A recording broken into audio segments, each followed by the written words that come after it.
Hello guys, ഞാനിന്ന് പോകുന്നത് നമ്മുടെ ആറ്റുകാൽ അമ്പലത്തിലോട്ടാണ്. കുറേ നാളായി പോയിട്ട്. കുഞ്ഞിന് ചോറൂണും തുലാഭാരമൊക്കെ അവിടെയായിരുന്നു. അപ്പോൾ അതൊക്കെ കഴിഞ്ഞിട്ട് ഇപ്പോൾ ഒരു 5-6 മാസമായി. അതിന് ശേഷം ഇന്നാണ് പോകുന്നത്. അവിടെ ഞങ്ങൾ ഗ്രൗണ്ടിലോട്ട് കയറിയിട്ടുണ്ട് ആറ്റുകാൽ അമ്പലത്തിൻ്റെ. അവിടെ പോയപ്പോഴത്തേക്ക് അടുത്ത മാസം പൊങ്കലായതുകൊണ്ടാണെന്ന് തോന്നുന്നു കുറേ പോലീസും അവിടുത്തെ ദേവസ്വം ബോർഡിൻ്റെ ആൾക്കാരൊക്കെ നിൽപ്പുണ്ടായിരുന്നു. അതിൻ്റെ കാര്യങ്ങളൊക്കെ സംസാരിക്കാനൊക്കെ ആയിരിക്കാം.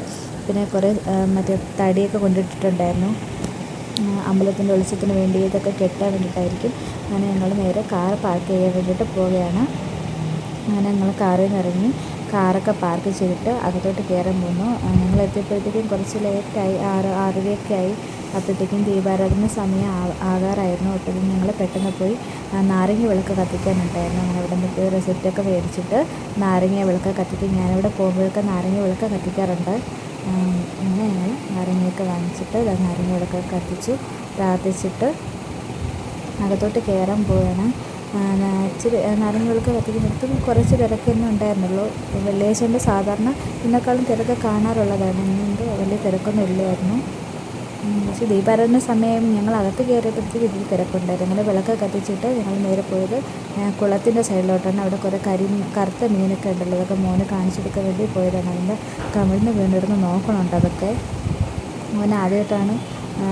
അവൻ ചോറൂണിനും തുലാഭാരവും നടത്തിയത് ഇവിടെയാണ്. അപ്പോഴും വലിയ ഓർമ്മയൊന്നും വന്ന സമയമല്ലല്ലോ. ഇപ്പോഴാണ് കുറച്ചിട്ട് അവന് അറിവായത്. അപ്പോഴത്തേക്ക് അതൊക്കെ കാണിച്ചു കൊടുക്കാനൊക്കെ ഇങ്ങനെ കൊണ്ടുപോയി. ഞങ്ങൾ അകത്തോട്ട് കയറി തൊഴാനൊക്കെ പോയാണ്. ഈ പറയുന്ന സമയമാണ്. അങ്ങനെ ഞങ്ങൾ അകത്ത് കയറി തൊഴുതിട്ട് പുറത്തേക്ക് ഇറങ്ങി.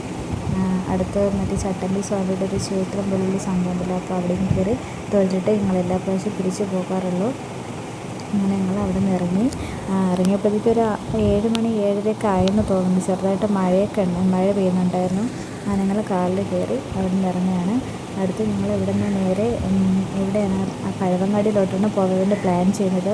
അവിടെ കാറിടാൻ പറ്റുമെന്നൊന്നും അറിയില്ലായിരുന്നു. അങ്ങനെ ഞങ്ങൾ സംസാരിച്ചിട്ടൊക്കെയാണ് പോകുന്നത്. എന്ന് വെച്ചാൽ അവിടെ ഈ സമയത്തൊക്കെ ഭയങ്കര തിരക്കായിരിക്കുമല്ലോ. റോഡിൽ കാറ് പാർക്കിനൊക്കെ ഭയങ്കര ബുദ്ധിമുട്ടായിരിക്കും. സ്ഥലമൊന്നും കാണത്തില്ല.